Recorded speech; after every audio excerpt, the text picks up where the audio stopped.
رأيك لو اكتشفت إن ورقة الإجابة اللي بتحدد مصيرك دي ما بقاش يهمها أنت مذاكر إيه قد ما يهمها أنت لابس إيه في ودنك؟ أهلا بيكم في السيرك الثانوي الأضخم. أهلا بيكم في الثانوية العامة. النسخة اللي الشاطر فيها ممكن يسقط، مش عشان هو غبي، لا، عشان هو كان أشرف من اللازم.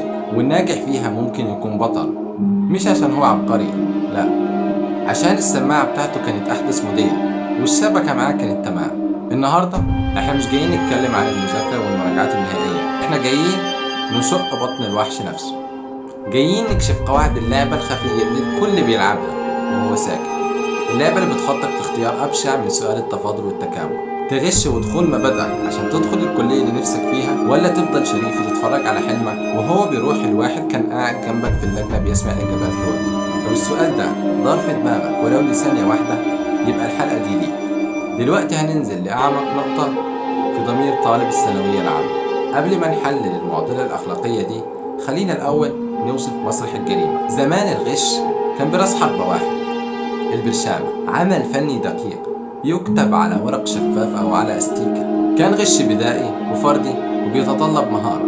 لكن النهاردة احنا دخلنا العصر الرقمي للغش. البرشامة بقت عاملة زي الحمام الزاجل جنب الأقمار الصناعية. النهاردة بنتكلم عن شبكة متكاملة، سماعات بلوتوث بحجم حبة الأرز، جروبات تليجرام سرية بيدخلها آلاف الطلاب، مدرسين بيحلوا الامتحان من بره اللجنة لايف وبيبعتوه، وصور الامتحان بتتسرب بعد 5 دقايق من بدايته. الموضوع ما بقاش محاولة فردية، ده بقى عملية منظمة، بقى بيزنس، والنتيجة تضخم في الدرجات لا يصدقه عقل.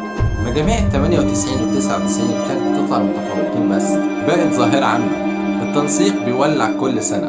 النظام التعليمي كله بقى زي سوق أسهم حصل فيه تضخم مجنون بسبب فلوس مزورة دخلت السوق، والفلوس المزورة هنا هي الدرجات اللي جاية بالغش. وهنا بقى نوصل لقلب الحلقة.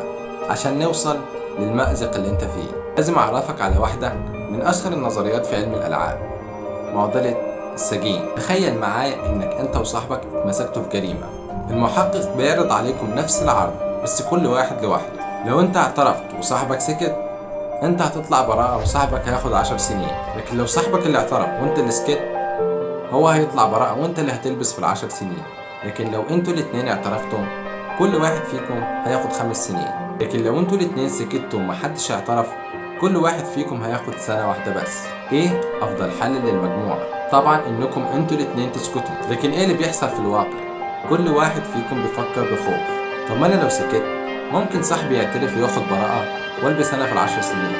فالنتيجة الاكثر امانا ليك كفرد انك تخون وتعترف، والنتيجة انكم انتوا الاتنين بتعترفوا وبتلبسوا في ال5 سنين مع انه كان ممكن تلبسوا في سنة واحدة بس. اهلا بيك في لجنة الثانوية العامة. انت وصاحبك هنا هم كل الطلاب اللي في مصر. عندك الخيار الاول خيار التعاون، وده لو كل الطلاب قرروا يبقوا شرفاء ومحدش يغش، ساعتها النظام هيبقى عادل والتنسيق هيبقى منطقي، كل واحد هياخد الكلية اللي يستحقها بمجهوده. اما الخيار التاني بقى خيار الخيانة، وده لو انت قررت تغش والكل حواليك شريك. مبروك، انت كده اخدت ميزة كاسحة وهتجيب مجموع اسطوري وتدخل الكلية اللي على مزاجك. اما الخيار التالت انك تكون الضحية، وده لو انت قررت تبقى شريف والكل حواليك للأسف قرر يغش، ساعتها هيبقى انت كده اتغفلت ومجهودك من اول السنة هيضيع وسط طوفان الدرجات المزيفة، ومجهودك هيروح لواحد كان معاه سماعة احسن.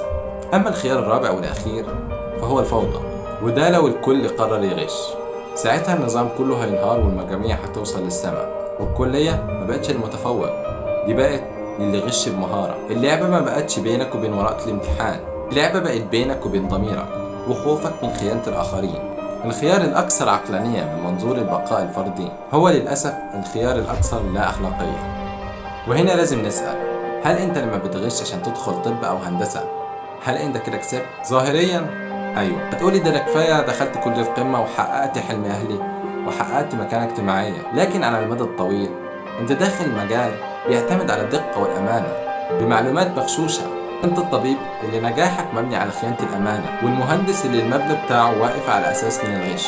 لكن هل هتقدر تعيش مع ده؟ هل هتقدر تكمل نجاحك في الكلية اللي محتاجة مجهود حقيقي بنفس المبدأ؟ خصوصا الكليات القمة دي زي الطب والهندسة محتاجة أكتر حاجة في المهن دي الأخلاق. وعلى الناحية التانية الطالب الشريف اللي مدخلش الكلية اللي نفسه فيها، هل كده هو خسر؟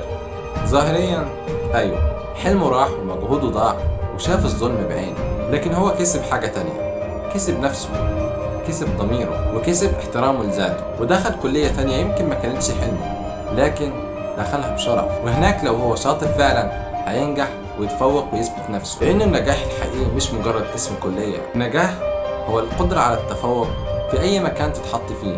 في النهاية الثانوية العامة بشكلها الحالي ما بقتش مجرد امتحان، بقت معضلة أخلاقية عملاقة بتتحط قدام شاب لسه عنده 17 سنة، سؤال وجودي متنكر في ورقة بابل شيت.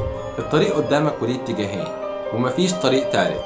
الطريق الأول هو طريق اللعبة بقواعدها القديمة، هتمشي فيه عارف انك ممكن متوصلش للكلية اللي بتحلم بيها، لكن هتوصل وانت راضي عن نفسك وضميرك هنا مرتاح، انتصار داخلي. والطريق التاني هو طريق اللعبة بقواعدها الجديدة، طريق البقاء للأقوى أو للأكثر حيلة، هتمشي فيه وانت عارف انك ممكن توصل للقمة لكن على حساب مبادئك. انتصار هنا خارجي لكن بتمن داخلي هتدفعه طول عمرك. انا مش هنا عشان اقول لك تمشي في انهي طريق، انا هنا عشان انور لك الطريقين بكل اللي فيهم، اقول لك انه اي قرار هتاخده ليه تمن، مفيش انتصار مجاني. السؤال اللي لازم تسأله لنفسك مش ازاي انجح، السؤال وانا مستعد ادفع انهي تمن للنجاح. لو الحلقة عجبتك ما تنساش تدوس لايك وتشترك في القناة. سلام.